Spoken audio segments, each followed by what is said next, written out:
हाँ जी, जो अपने कर रहे थे भारत का भूगोल पंजाब एंड हाईकोर्ट भर्ती के लिए जो अपना कोर्स चल रहा था, उसी की कड़ी के अंदर, उसी की कड़ी में जो कर रहे हैं अपने, जैसे भारत का भूगोल सामान्य परिचय अपने टॉपिक पूरा कर लिया।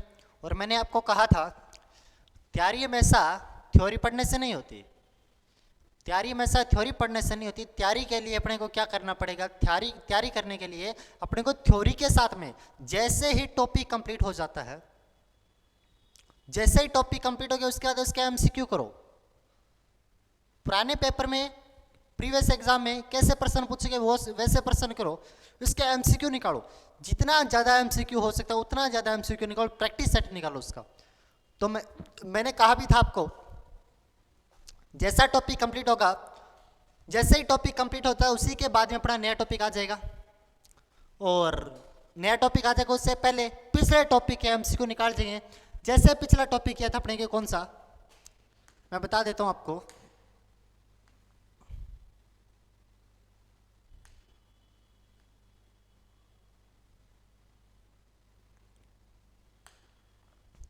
जो अपना पिछला टॉपिक था, जो पिछला टॉपिक था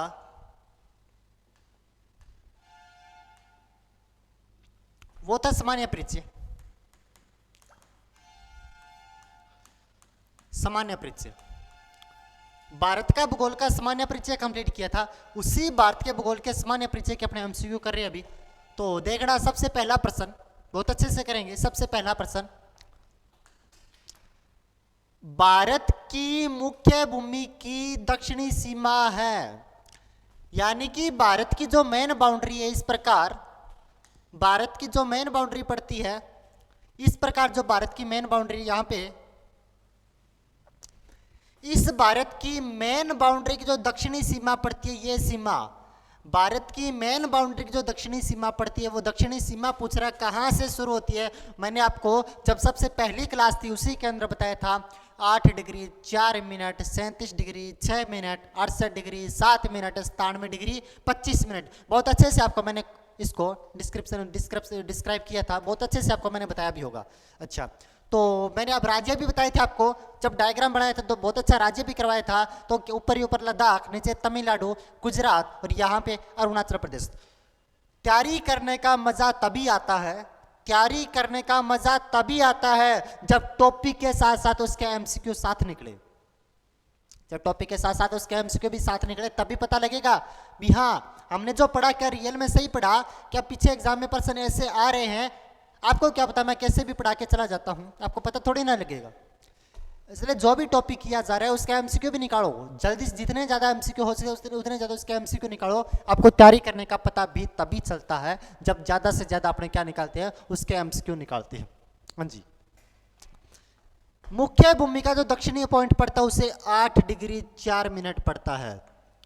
8 डिग्री 4 मिनट उत्तरी अक्षांश था, जो उत्तरी पॉइंट था 37 डिग्री 6 मिनट उत्तरी अक्षांश था। इस साइड का 68 डिग्री 7 मिनट था, इस साइड का 97 डिग्री 25 मिनट था। यह मैंने आपको बताया था। तो अपने से पूछ रहा मुख्य भूमिका पूछ रहे, मुख्य भूमिका कौन सा होगा, 8 डिग्री 4 मिनट होगा। 8 degree 4 minute, C number option अपना बिल्कुल सही होगा। तो भारत की मुख्य भूमिका दक्षिणी सीमा कौन सी है, सी नंबर ऑप्शन बिल्कुल सही है। 8 डिग्री 4 मिनट उत्तरी अक्षांश, सी नंबर ऑप्शन बिल्कुल सही है। आगे चलते हैं।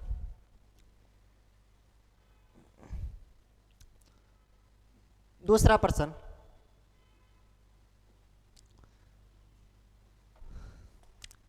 भारतीय मानक समय आधारित है। अपने से पूछ रहा भारत की जो मानक समय है वो आधारित है, भारत की मानक समय। और जब मैंने आपको करवाया था तब मैंने कहा था भारत इस प्रकार है, भारत इस प्रकार है, तो भारत के मध्य से एक मानक समय रेखा गुजरती है, 82.5 डिग्री रेखा गुजरती है। 82.5 डिग्री पूर्वी देशांतर को, 82.5 पूर्वी देशांतर को भारत की मानक समय रेखा कहा जाता है। भारत की मानक समय रेखा कहा जाता है। कौन सी? 82.5 पूर्वी देशांतर को भारत की मानक समय रेखा कहा जाता है। यह मैंने आपको बताया था। तो भारत की मानक समय रेखा कौन सी है? 82.5 जो कि भारत के 5 राज्यों से, आपको मैंने 500 के नाम भी बताए थे, यूपी, एमपी, छत्तीसगढ़, ओडिशा और आंध्र प्रदेश। ये भी मैंने आपको बताया था। तो 82.5 पूर्वी देशांतर, ये 80.5 नहीं होगा, 80 पश्चिमी देशांतर नहीं होगा। 82.5 पूर्वी देशांतर और 82.5 पश्चिमी देशांतर, ये भी नहीं होगा। ऑप्शन नंबर सी अपना बिल्कुल सही होगा। 82.5 कौन सा देशांतर? 82.5 पूर्वी देशांतर। अगला प्रश्न,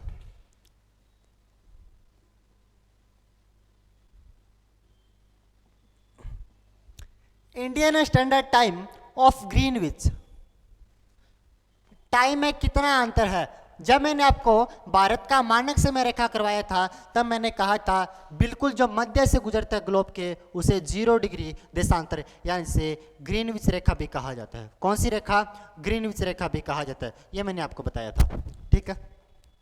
अच्छा, मैंने कहा था भारत के मध्य से 82.5 रेखा गुजरती है। कौन सी? 82.5। आपको मैंने बहुत अच्छे से बताया था, पता होगा 5 राज्यों से गुजरती, बहुत अच्छे से बताया था आपको मैंने। अच्छा, मैंने कहा था इस प्रकार अगर चलेंगे तो 1 डिग्री को पार करने में 4 मिनट का समय लगता है और इधर चलेंगे तो 1 डिग्री को पार करने में -4 मिनट हो जाते हैं। इधर तो समय प्लस में जाएगा, इधर माइनस में जाएगा, तो 82.5 है। मैंने कहा 82.5 को 4 से मल्टीप्लाई कर देना, 500, 5 घंटे 30 मिनट आएगा। तो भारत का मानक समय रेखा ग्रीनविच रेखा से, भारत का स्टैंडर्ड टाइम ग्रीनविच रेखा से कितने घंटे आगे था? 5.5 घंटे, 5 घंटे 30 मिनट आगे था। आपको मैंने बहुत अच्छे से डिस्क्राइब किया था, तो आपको ये पता होना चाहिए। आगे चलते हैं। अगला प्रश्न, भारत का ध्रुव दक्षिणी भाग की भूमध्य रेखा से दूरी कितनी है? ये पूछ रहा। मान के चलना ये भारत की मुख्य भूमि, लेकिन यहां पे अंडमान निकोबार पड़ता है। ये तो 8 डिग्री 4 मिनट है, लेकिन जो मैंने कहा भारत का सबसे लास्ट पॉइंट तो 6 डिग्री 45 मिनट है। मैंने कहा भारत के मध्य से कर्क रेखा गुजरती है, आपको बहुत अच्छे से करवाया था मैंने। कर्क रेखा गुजरती है भारत के मध्य से, और कर्क रेखा यहां से तो नीचे से कौन सी रेखा होगी? भूमध्य रेखा होगी। यहां से भूमध्य रेखा गुजरेगी। इस भूमध्य रेखा से जो भारत का सबसे दक्षिणी पॉइंट पड़ता है, जिसे पिगमेलियन पॉइंट कहा जाता है, पिगमेलियन पॉइंट कहा जाता है। ये कितना दूरी पर है? जिसे इंदिरा पॉइंट के नाम से ये पूछ रहा। भारत का ध्रुव दक्षिणी भाग, यानी कि भारत का सबसे दक्षिणी भाग, भारत का सबसे दक्षिणी भाग भूमध्य रेखा से कितनी दूरी के ऊपर है? 876 किलोमीटर की दूरी पे है। सी नंबर ऑप्शन बिल्कुल सही होगा। आगे चलते हैं। प्रश्न नंबर 5, भारत की स्थलीय सीमा की लंबाई कितनी है? भारत की स्थलीय सीमा की लंबाई कितनी है? मान के चलना भारत की, ये इस प्रकार भारत का निर्माण करते हैं अपने छोटा सा।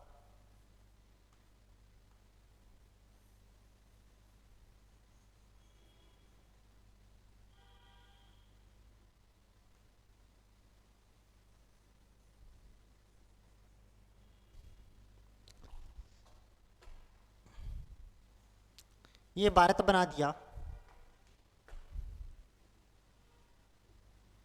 अच्छा, अब पूछ रहा अपने से भारत की स्थलीय सीमा की लंबाई कितनी है? भारत की स्थलीय सीमा की लंबाई कितनी है? यानी कि इस बाउंड्री की बात कर रहा, जो चारों ओर जो बाउंड्री है, इस बाउंड्री की बात कर रहा। इस स्थलीय सीमा की जो लंबाई पड़ती है वो 15,200 किलोमीटर है। भारत की स्थलीय सीमा की कुल लंबाई 15,200 किलोमीटर पड़ती है। कितनी पड़ती है? 15,200 किलोमीटर पड़ती है। अगर बात करें इसकी लंबाई की बात करते हैं, अगर इसकी लंबाई की मैं बात करूं तो इसकी लंबाई की अगर मैं बात करूं भारत की 3214 किलोमीटर। अगर मैं चौड़ाई की बात करूं तो 2933 किलोमीटर इसकी चौड़ाई पड़ती है। 2933 किलोमीटर। ये तो इसकी स्थलीय सीमा होगी। कौन सी? स्थलीय सीमा।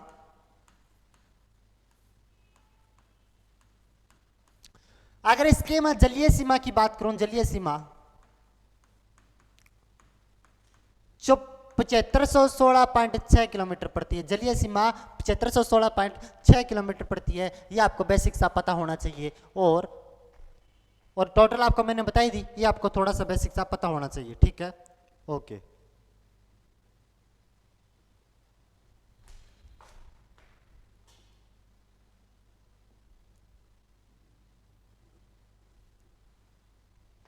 अच्छा, आगे चलते हैं। 15,200 किलोमीटर, इसका ये डी नंबर ऑप्शन बिल्कुल सही होगा। आगे चलते हैं, अगला प्रश्न 6 नंबर। द्वीपों सहित भारत के तट रेखा की लंबाई कितनी है? द्वीपों के सहित भारत की तट रेखा की लंबाई कितनी है? मान के चलना, ये अपने प्यारे से क्या बना देते हैं? द्वीप बना देते हैं। द्वीपों का सहित, द्वीपों की सहित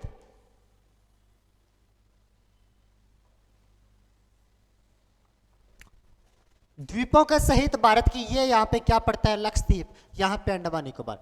द्वीपों के सहित भारत की तटरेखा की लंबाई कितनी है? तो ये जो तटरेखा पड़ती है यहाँ पे, इसकी लंबाई पड़ती है 6100 किलोमीटर। यहाँ पे जो लंबाई पड़ती है, इसकी किलोमीटर की लंबाई अगर मैं बात करूं, यहाँ पे इनकी लंबाई पड़ती है 1416.6 किलोमीटर। दोनों की अगर कंबाइन बात करते हैं तो 7516.6 किलोमीटर पड़ती है। तो द्वीपों के सहित भारत की टोटल जलीय सीमा की लंबाई कितनी है? 7516 पॉइंट। आपको मैंने बहुत अच्छे से करवाया था, आपको पता होना चाहिए। सी नंबर ऑप्शन बिल्कुल सही है इसका, सी नंबर ऑप्शन। अच्छा, आगे चलते हैं। भारत की उत्तर से दक्षिण तक की लंबाई, भारत के उत्तर से दक्षिण तक की लंबाई कितनी है? मान के चलें ये अपना भारत पड़ता है, इसकी उत्तर से दक्षिण में लंबाई मैंने कहा था 3214 और ऐसे 2933 किलोमीटर है। 2933 किलोमीटर, उत्तर से दक्षिण में 3214 किलोमीटर इसकी, आपको मैंने बहुत अच्छे से बताया था। अगला प्रश्न, भारत की पूरब से पश्चिम तक की लंबाई है, पूरब से पश्चिम, पूरब से पश्चिम की लंबाई की बात पूछ रहा। वैसे तो 3214 इसकी, उत्तर से दक्षिण 2933, इसकी पूरब से पश्चिम पड़ती है 2933 किलोमीटर। एक नंबर ऑप्शन। आपको मैंने बहुत अच्छे से क्लास में, पूरे कोर्स में जो आपने क्लास से पढ़ी है, ऐप के अंदर जो क्लास से आपको हमने दी है, उसके अंदर पूरा ये मैटर पड़ा हुआ है, वहां से देख लेना। भारत का क्षेत्रफल विश्व के कुल भौगोलिक क्षेत्रफल का, मैंने कहा था भारत का क्षेत्रफल विश्व में भारत का क्षेत्रफल 32,87,263 वर्ग किलोमीटर। वर्ग मील में बात करूं 12,69,219 वर्ग मील की बात करते हैं। भारत का क्षेत्रफल विश्व के क्षेत्रफल का 2.42% था। विश्व में भारत का 7वां स्थान है और 8वां तो अर्जेंटीना का पड़ता है। ये आपको मैंने साथ में जनसंख्या में बताया, जनसंख्या में दूसरा स्थान है भारत में। विश्व की कुल जनसंख्या 17.5% पाया जाता है, ये आपको मैंने बेसिक सा बताया था। तो 2.42% है भारत की क्षेत्रफल विश्व के कुल भौगोलिक क्षेत्रफल का कितना प्रतिशत? 2.42। आपको मैंने बहुत अच्छे से लिखवाया भी था, आपको इसका पता होना चाहिए। अगले प्रश्न की बात करते हैं, भारत में कितने राज्य समुद्र तट रेखा में हैं? भारत में कितने राज्य समुद्र तट रेखा के अंदर, कितने राज्य, यानी कि ये समुद्र तट पड़ता है अपना, ये अपना समुद्र तट पड़ता है इस प्रकार। तो इसमें से कितने राज्य है जो समुद्र तट सीमा के ऊपर है?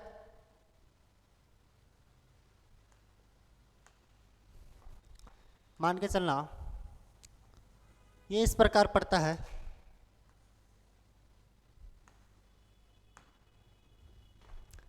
यहां पे गुजरात, महाराष्ट्र, गोवा, कर्नाटक, केरल, तमिलनाडु, आंध्र प्रदेश, ओडिशा और पश्चिम बंगाल। यानी कि भारत के 9 राज्य है जो कि समुद्र रेखा के ऊपर पड़ते हैं। कितने राज्य है? 9 राज्य है। ये आपको क्या होना चाहिए? पता होना चाहिए। कितने राज्य है? 9 राज्य है जो कहाँ पे पड़ते हैं? समुद्र रेखा के ऊपर पड़ते हैं। ठीक है, कितने राज्य है? 9 राज्य है, ये आपको पता होना चाहिए। 10वें का सी नंबर ऑप्शन बिल्कुल सही होगा, 9 राज्य। तो आपको इसी कड़ी के अंदर आपको मैंने पूरा सिलेबस, और मैंने कहा था ज़्यादा से ज़्यादा एमसीक्यू निकालना। जितने ज़्यादा एमसीक्यू निकालोगे उतना ही सब्जेक्ट आपका मजबूत होगा, उतनी ही सब्जेक्ट के ऊपर पकड़ मजबूत होगी। तो ज़्यादा से ज़्यादा एमसीक्यू निकालना।